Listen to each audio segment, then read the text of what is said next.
우리 말씀의 제목을 한번 따라해 보시겠습니다. 그리스도인의 성장 비결. 뭘까요? 그리스도인의 성장 비결은 뭘까요? 성장한다라고 하는 것이 뭘까요? 그리스도인이 되었는데 또 성장해야 된다니 그 성장이라는 것은 도대체 무엇을 이야기할까요? 그리고 나도 모르게 물어보면 그렇죠, 성장해야지요, 잘하고 싶어요, 성숙하고 싶어요, 우리가 그렇게 이야기하고 있는데 여러분 진짜 성장하길 원하십니까? 진짜 성숙하길 원하십니까? 그런데 여러분 잘 되는 것 같습니까? 잘 안 되는 것 같습니까? 내 생각처럼 성장이 안 되는 것 같지요. 성장이 조금 더딘 것 같지요. 아니 어쩌면 성장이 멈춘 것 같은 생각도 들지 않습니까? 그래서 더 부정적으로 이야기하면 안 되는 거 아니야? 성장 못하는 거 아니야? 여러분 이렇게 결정짓고 스스로 그렇게 단념할 때도 있지 않습니까? 그런데 성경은 너무나도 명확하게 이야기합니다. 우리는 잘한다. 할렐루야. 우리는 성장한다. 할렐루야. 우리는 계속해서 성장해야 한다. 할렐루야. 여러분 이것을 성경이 우리에게 이야기해주고 있다라는 겁니다. 미국의 유명한 상담가이면서도 심리학자였던 이 헨리 클라우드라고 하는 분이 존 타운샌드라고 하는 분과 공저로 그리스도인은 어떻게 성장하는가, 그리스도인은 어떻게 성장하는가 라고 하는 책을 만들었습니다. 지었습니다. 그리고 그 책을 저렇게 출판해 냈는데요, 그 책에 보면 저자인 헨리가 자신의 이야기를 기록해 놓았습니다. 그 이야기 중에 하나가 어떤 이야기냐면 그런 거예요. 이제 공부를 다 마쳤어요. 이제 내가 직장에 들어가면, 내가 어떤 일을 시작하면 뭐든지 이제는 잘할 수 있을 거라는 자신감을 갖고 첫 번째 직장에 들어갔는데 그곳이 댈러스에 있는 기독교인이 운영하는 기독정신병원이었습니다. 그 정신병원에 들어가서 환자들을 상담하고 가족들을 상담하는 일들을 이제 하게 되는 거죠. 그리고 그런 자신감을 갖고 그는 그렇게 생각했습니다. 내가 상담하면, 내가 누군가에게 상담을 하면 회복할 수 없는 것은 없다, 이런 자신감을 갖고 있었던 거죠. 그런 마음을 갖고 출근을 해서 일을 시작한 지 얼마 되지 않았는데 자신의 그런 생각이 완전히 무너져 내리게 되는 사건을 만나게 됩니다. 그 사건이 어떤 사건이었냐면 평생 선교사로 사역을 했던 여자 선교사님이 그 병원에 입원하게 되었습니다.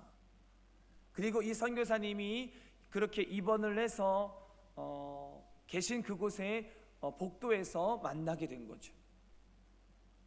저 끝에 그 선교사님이 느닷없이 이렇게 이야기를 합니다. 나는 마리아다, 이렇게 얘기하는 거예요. 별로 놀라지도 않네요. 나는 하나님의 어머니다, 막 이렇게 떠들고 다니는 거예요. 왜 그럴까요? 정신병원이잖아요, 거기가 지금. 선교사로 사역을 하다가 어떤 이유인지 모르겠지만 그 병원에 들어온 그 여성이 나는 마리아다, 나는 하나님의 어머니다, 이렇게 소리치는 그 모습을 보는 순간 이 헨리의 마음 가운데 어떤 마음이 들었냐면, 야, 생각보다 쉽지 않겠다. 조금 전까지만 해도 다 할 수 있을 거라고 생각했던 그가 그 모습을 딱 보는 순간 이거 생각보다 쉽지 않겠다라는 생각을 갖게 되었다라고 하는 내용이 그 책에 기록되어져 있어요. 여러분, 사람 변하는 거 참 쉽지 않습니다. 그리스도인 된 우리도 마찬가지입니다. 그리스도인이 되면 금방 변할 것 같고, 그리스도인이 되면 금방 주님이 원하는 대로 살 것처럼, 그리스도인이 되었기 때문에 주님의 뜻대로 금방 살 수 있을 것처럼, 그래서 금방 자라고 금방 성장할 것처럼 여러분 기대는 합니다. 하지만 생각보다 쉽지 않다라고 조금 전에 이야기했던 그 헨리처럼 우리는 금방 좌절감을 느끼면서 살아가는 것이 우리의 현실이라는 거죠. 여러분, 진짜 성장이 안 되는 걸까요? 진짜 변화가 안 되는 걸까요? 그렇지 않다라는 거죠.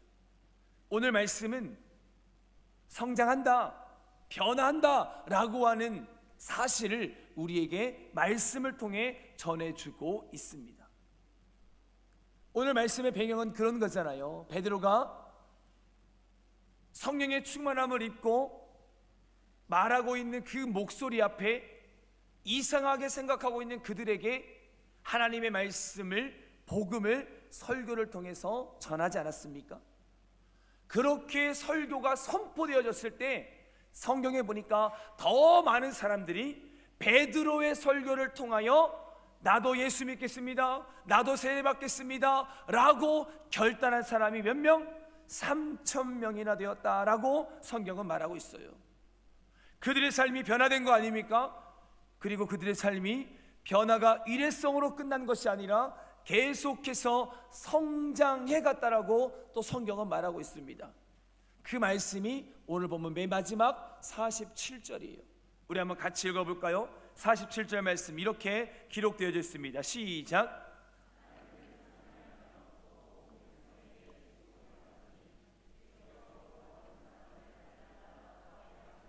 아멘. 보이십니까? 하나님을 찬미했다, 하나님을 예배했다, 말씀의 은혜를 받았다, 주님을 만났다, 이거 아닙니까? 그런 경험을 통해서 삶을 살아가는 그들의 모습을 통해 믿지 않는 사람들이 그들을 칭송했고, 할렐루야. 그뿐입니까? 날마다 그 수가 그러니까 어떻게 늘어났다, 이거 아닙니까? 변화된 거잖아요. 달라진 거잖아요. 여러분, 이 모습을 제가 이렇게 좀 바꿔봤어요.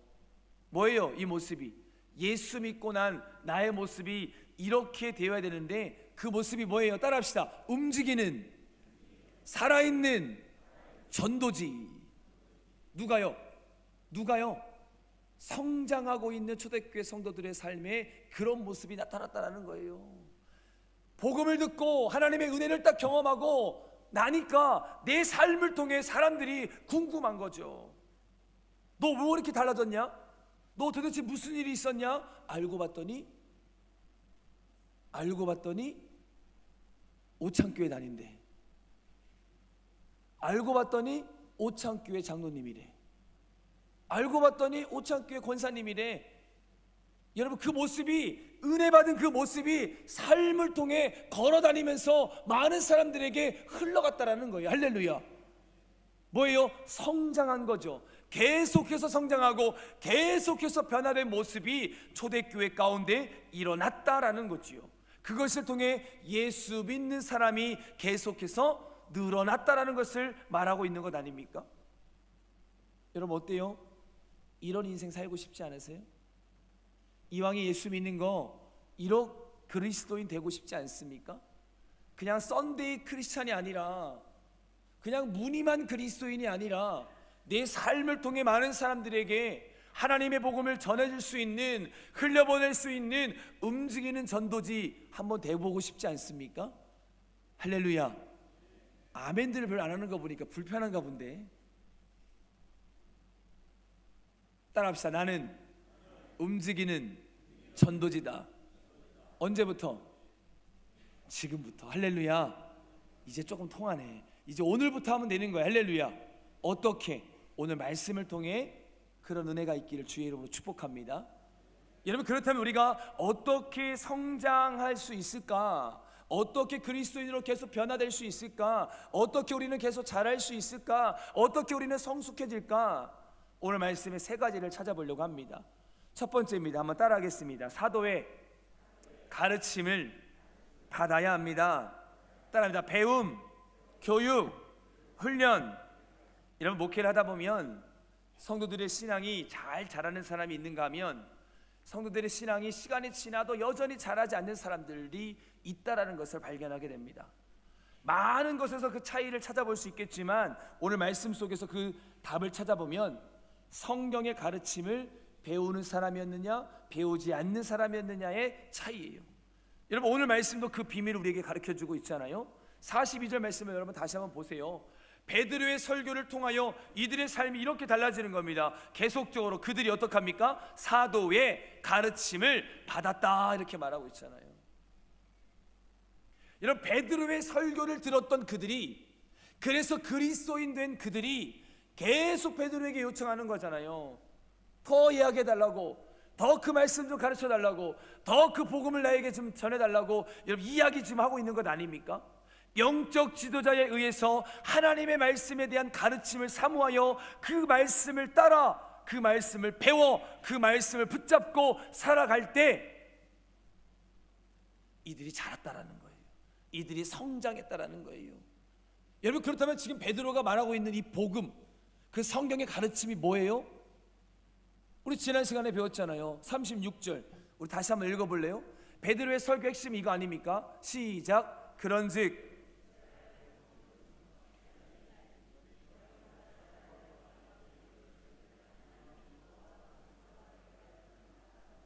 아멘. 여러분 베드로는요 윤리를 가르치지 않았어요.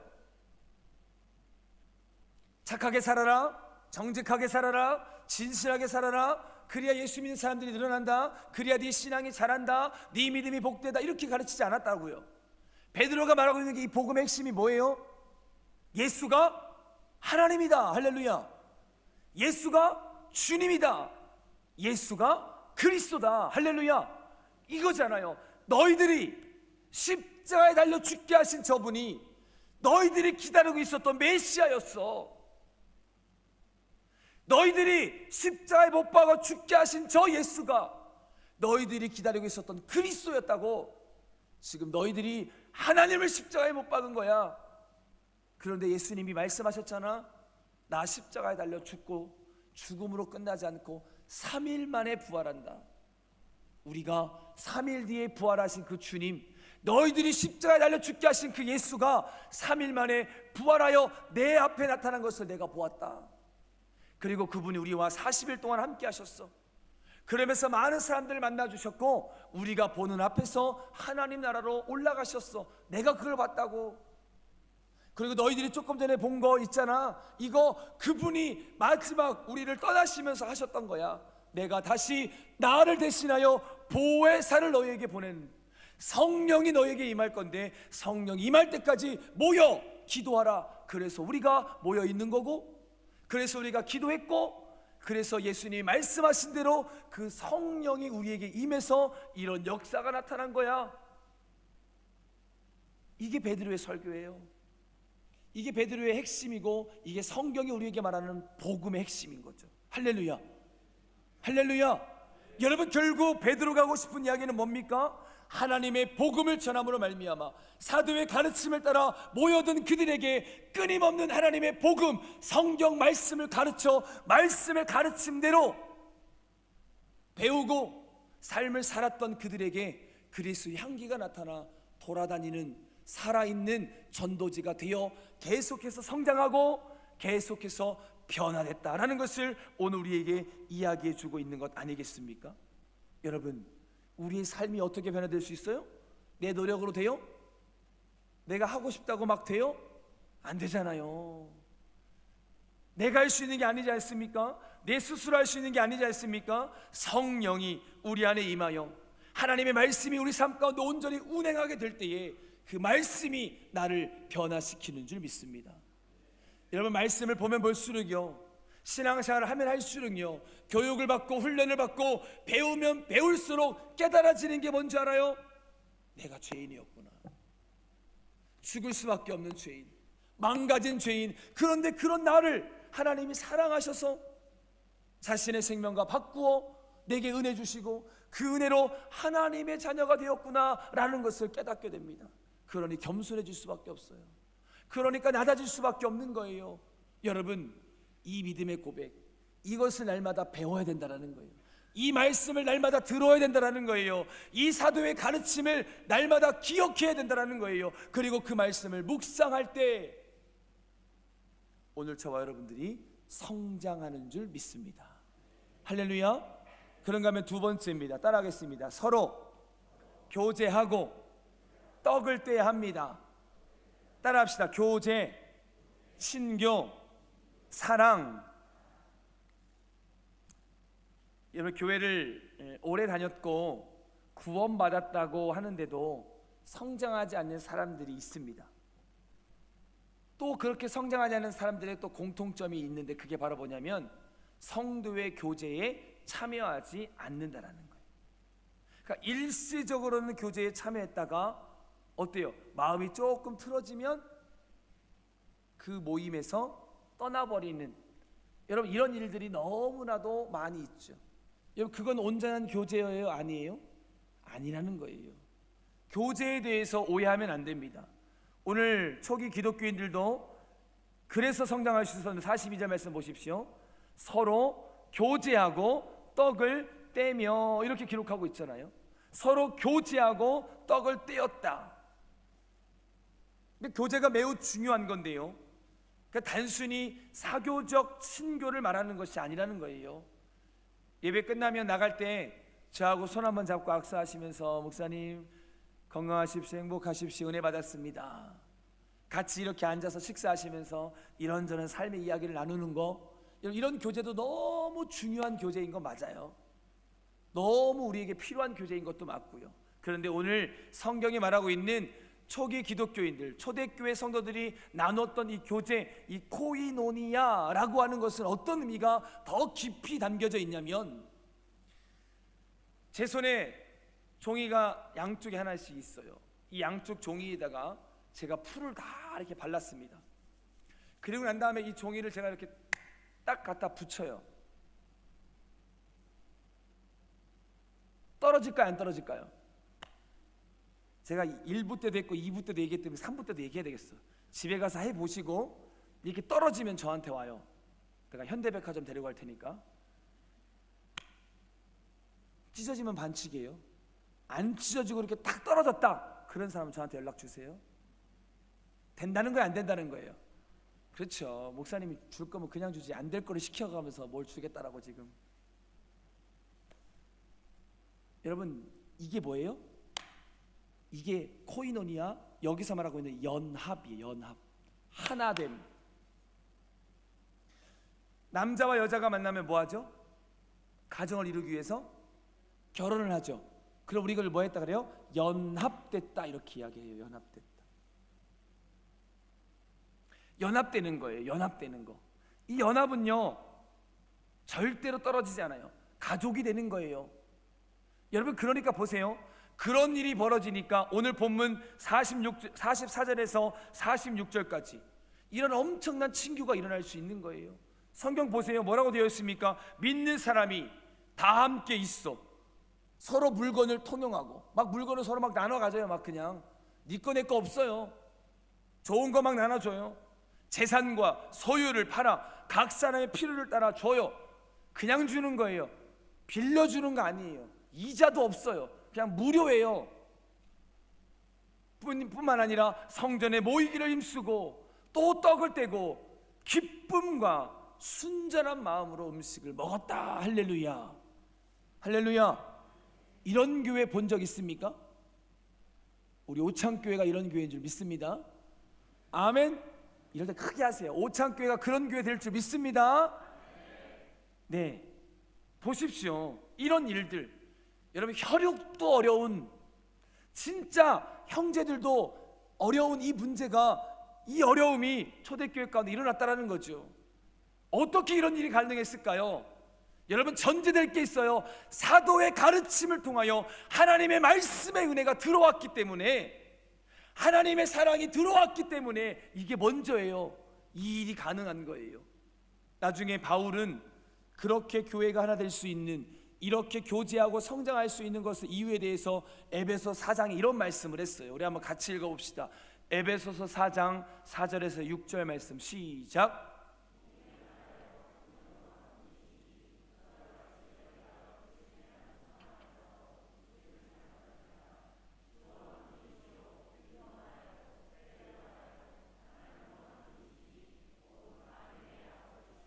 아멘. 여러분, 참된 그리스도인은 따라합시다.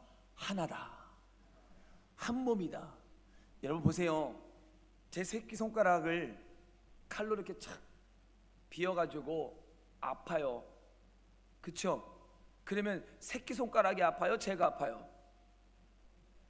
안 해봤어요? 길을 가다가 넘어져서 무릎팍이 딱 깨지면 무릎팍이 아파요? 제가 아파요? 왜요? 무릎팍이 아파야지 왜 내가 아파요? 얘가 얘니까, 나가 얘니까. 이해가 되세요? 내가 예수 믿는 순간 그렇게 되는 거예요. 우리가 그리스도인이 된다라고 하는 것은 그런 거예요. 다르죠. 육신의 아버지는 다르죠. 육신의 형제도 아니죠. 그러나 그리스도 안에서 한 몸을 이루었기 때문에 권사님이 아프면 내가 아픈 거예요. 장로님이 아프면 나도 아픈 거예요. 집사님이 좋으면 나도 좋은 거예요. 할렐루야. 왜요? 얘하고 얘는 똑같아요. 내 손가락이고 내 무릎이에요. 그리스도 안에서 우리는 한 몸인 줄 믿습니다. 할렐루야. 우리 아버지가 하나님 한 분이잖아요. 맞아요? 맞아요? 우리 성령님이 한 분이시지 않습니까? 맞습니까? 여러분 그걸 설명하고 있는 거예요. 그걸 설명하고 있는 거예요.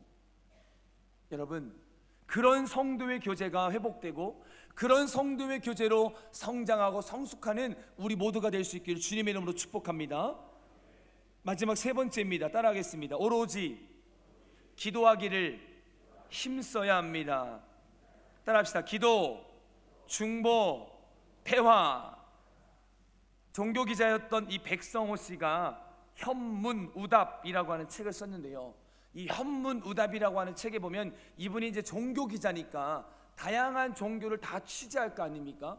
그런데 다양한 종교를 취재하면서 똑같은 점을 발견했대요. 똑같은 점. 어떤 거냐면 제가 읽어드릴 테니까 한번 들어보십시오. 교회에 가도 성당에 가도 기도를 합니다. 절에 가도 마찬가지입니다.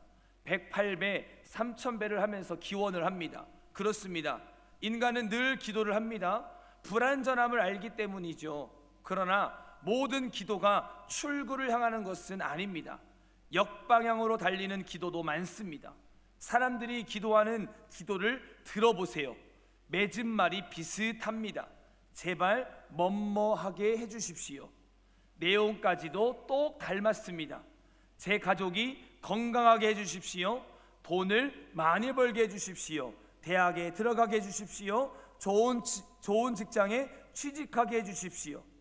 찬찬히 뜯어보면 나의 바람, 나의 가짐, 나의 집착, 나의 욕망을 들어달라는 기도입니다. 이게 그분의 보고 느낀 것을 통해서 기록해 놓은 거예요. 그러니까 모든 기도하는 종교는 다 똑같아요. 기도가 다 똑같아요. 뭐 해주세요, 뭐 해주세요, 뭐 해주세요, 이거 해주세요, 저거 해주세요. 오직 나의 바람, 나의 가짐, 나의 집착, 나의 욕망이 그 기도 안에 들어가 있다는 거죠.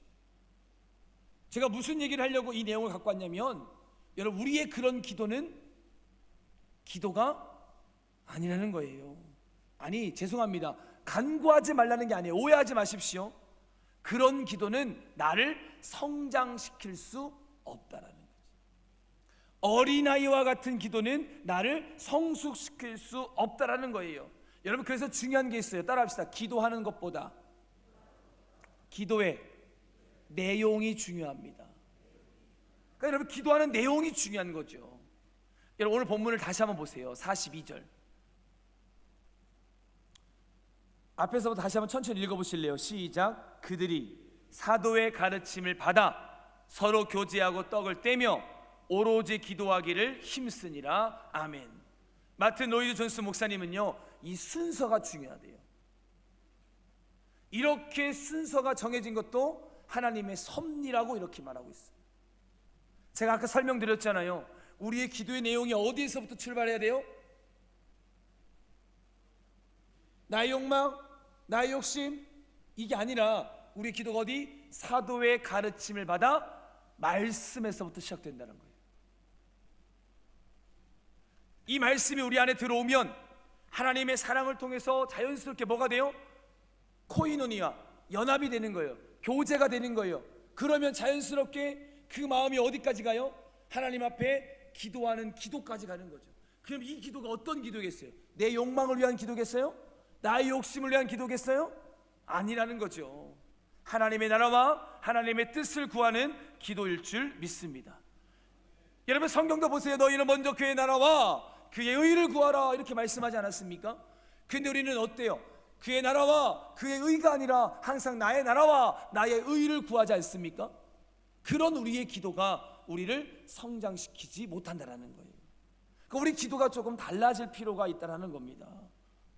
여러분 우리의 기도가 제발 거래를 목적으로 하는 기도가 아니었으면 좋겠어요. 하나님 이렇게 해주세요. 내가 그럼 이렇게 할게요. 하나님 이거 해주세요. 내가 그럼 이렇게 할게요. 이게 아니라 사도의 가르침을 따라 서로 교제하고 떡을 떼며 그 주신 마음 가지고 하나님의 나라와 하나님의 의를 위하여 기도하면 하나님이 저와 여러분들의 기도를 들어 응답해 주실 뿐만 아니라 저와 여러분들의 신앙과 믿음을 성장시켜 주시고 성숙시켜 주실 줄 믿습니다. 할렐루야. 여러분 그래서 우리가 기도할 때 이제 조금 우리 안에 있는 허영, 우리 안에 있는 욕심을 내려놓으시기를 바랍니다. 그리고 성숙한 그리스도인답게 하나님의 뜻을 찾고 하나님의 뜻을 발견해서 아버지의 마음으로 더 깊이 주님을 알아가는 기도, 주님을 더 닮아가는 기도, 오늘 이 기도가 저와 여러분들의 기도가 될 수 있기를 주님의 이름으로 축복합니다. 사랑하는 성도 여러분, 우리는요 죄와 허물로 망가졌어요. 죽을 수밖에 없는 사람이었어요. 아무 힘이 없어요. 할 수 있는 능력도 없어요. 그런데 예수님이 인간의 몸을 입고 이 땅에 오심으로 말미암아 그럼에도 불구하고 내가 하나님 앞에 나아갈 수 있게 되었잖아요. 그 믿음으로 주님을 믿어 주님 앞에 나아가 더 겸손히 그분께 모든 것을 맡기고 그분 앞에 우리의 모든 것들을 드리면 그분이 저와 여러분들의 모든 것들을 들으시고 응답해 주실 줄 믿습니다. 사랑하는 성도 여러분, 말씀을 좀 정리하겠습니다. 우리 교회가 이렇게 계속해서 성장하는 교회 되기를 주님의 이름으로 축복합니다. 오늘 초대교회처럼 계속 성숙한 우리 교회가 될 수 있기를 주님의 이름으로 축복합니다. 여러분 우리 서로 달라요. 오늘 초대교회 성도들도요 성격도 다르고 기질도 다르고 문화도 다르고 피부색도 달라요. 그런 그들이 사도의 가르침 앞에 순종해서 은혜가 들어오고 사랑이 들어오니까 서로 교제하고 떡을 떼고 더 오로지 기도하기를 힘쓰는 믿음의 공동체가 되어 구원받는 하나님의 수가 날마다 늘어났던 역사의 주인공으로 쓰임받은 것처럼 이제 우리도 그래요. 우리 서로 달라요. 한번 보세요. 저 보지 말고 옆 사람. 참 이렇게 다르게 생겼잖아요. 여러분 겉모습만 다른 줄 아세요? 생각도 다 달라요. 자라는 환경도 달라요. 지금 고민하고 있는 고민들도 다 달라요. 나름대로 그 가정마다 문화도 다 달라요. 여러분 그 다른 사람들이 모여서 가정을 이루는 것도 힘든데 그 다른 사람이 모여서 하나의 공동체를 이루는 것은 얼마나 힘이 들겠습니까? 그러나 그럼에도 불구하고 원 하나님께서 우리 교회를 통하여 하나님이 영광 받기를 원하시기에 하나님이 믿음의 공동체를 세워주신 줄 믿습니다. 그렇다면 이제부터라도 오늘부터라도 우리 움직이는 전도지로 삽시다. 할렐루야. 움직이는 전도지가 되시기를 축복합니다. 어떻게 해요? 사도의 가르침을 받아야 돼요. 말씀 듣기를 게을리하지 마십시오. 말씀을 배우는 것을 게을리하지 마십시오. 훈련받는 것을 게을리하지 마십시오. 그리고 그 은혜를 통하여 경험되어진 하나님의 사랑이 이 안에 들어와 그 마음을 가지고 교제하십시오. 떡을 떼십시오. 나누십시오. 용서하십시오. 베푸십시오. 그리고 한 걸음 더 나아가 그 마음으로 아버지의 뜻을 알았고 아버지의 생각을 알았고 이제 그 믿음으로 오로지 기도하기에 힘쓰는 기도하는 믿음의 공동체가 될 때 오늘 우리가 움직이는 전도지로서의 사명을 잘 감당하여 오늘 초대교회처럼 우리 주변에 믿지 않은 사람들이 내 삶을 통해 나의 그런 변화된 모습, 나의 그런 성장한 모습을 통해 우리 오창교회로 몰려올 줄 믿습니다. 아멘.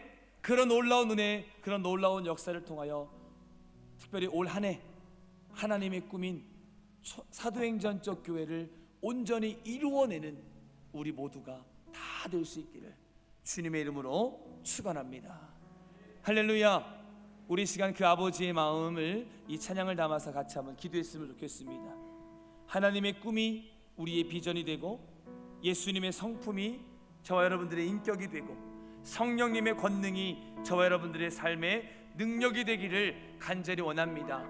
기도하는 마음으로 이 찬양 주님께 드리며 이 마지막 때 주님께 그렇게 쓰임받는 저와 여러분들로 결단하며 기도하시겠습니다.